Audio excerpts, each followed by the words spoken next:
Search on Sunday, the holiday edition. Be prepared for some goofy holiday pajamas all month long. Hi, we're going to do some interior today because we haven't done an interior search yet. I'm sure more of you have messy garages like mine, so don't be shy. We want to see them. Although they're a bit embarrassing, they are great for searching. So we're going to do two hides today, and we're going to do another high-low problem. So the first hide I have set on my stool, and I'm just using a traditional shrink tube, for this one. I have it stuck just to the underside of my stool, so that's going to represent my high hide. And this stool is wood, painted wood. My second hide is on this little baby chair, and I just did a regular old tin. This one's camouflage, but it doesn't matter. So I have it stuck right here on the front. So there's my low, my high, my low. So the challenge obviously is there's high-low problem, and also they're very close together. So a little more of an advanced problem today. If this is kind of a new thing for your dog, pair it, great. This one might be a little tricky to pair. You might have to make some adjustments. You could always, if you're using a stool or something like this, you could put it on the rung and put food there. If you have like squeezed cheese or something that's soft that you can smear, peanut butter, goat cheese, cream cheese, stuff like that can work on an underside. So think about that. I've also often used like squeezed cheese if I normally use like a hot dog or something to reward my dog. You can actually use it like glue and stick it in there, so you can try that. So make adjustments if you need to pair, or if you're doing this just with food, that's totally fine. I'm going to use odor today. These are both combo hides, so I've got anise birch in both of them. So we'll run dash, and then we'll see how it goes. All right.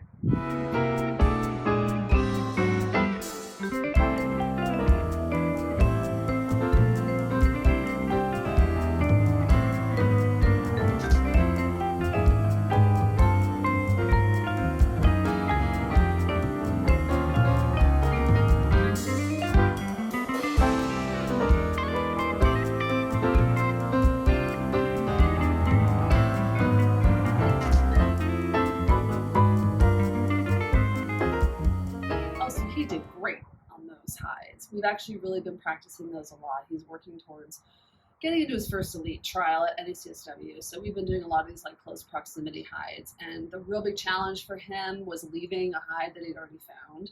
So he kept wanting to return. He'd get into odor again, and then he kept getting pulled back to the hide he already found. So we were having some struggles with that.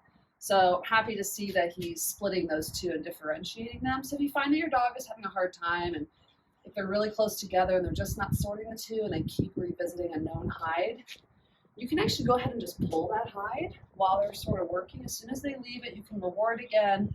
Once they move off, you can actually pull that hide and just remove it, take it out of the picture, so that'll help the dog to sort of sort the two out. And if you can put it back after they've found the second hide and then let them kind of revisit them so they can kind of get an idea of what that picture looks like. If your dog is getting a low hide instead of the high, you can do the same thing. You can actually remove the hide. You could make the choice to take the whole chair out if you want it also, to give your dog some assistance without actually like pointing them to the hide. Because what we want to do is encourage the dog to work the environment, solve the problem. And if we have to support them by making an adjustment, I'd rather make an adjustment to the search, whether that's moving an object, like maybe I want to get this out of here, maybe I take the hide away, or maybe my dog just needs a little more space, and maybe this is too difficult of a problem, but perhaps if I just move them a little farther away from each other, they can sort those out a little bit better. So you can adjust the environment to help the dog instead of like directing the dog to the hide. They'll be better learning that way. So I'd love to see your setups. If you don't have tall furniture, you could stack chairs. You could put a chair on top of a small table. Get creative. You could do this with boxes too. If you have a chair, you could always set a box in here. If you're working food again, you could just, if you're working on your boxes still and you're still introducing your dog, you can work high-low problems with your containers. Just put your food in, make it accessible, put it on its side, and you can work this problem just the same. All right, happy Search on Sunday, and I can't wait to see your searches.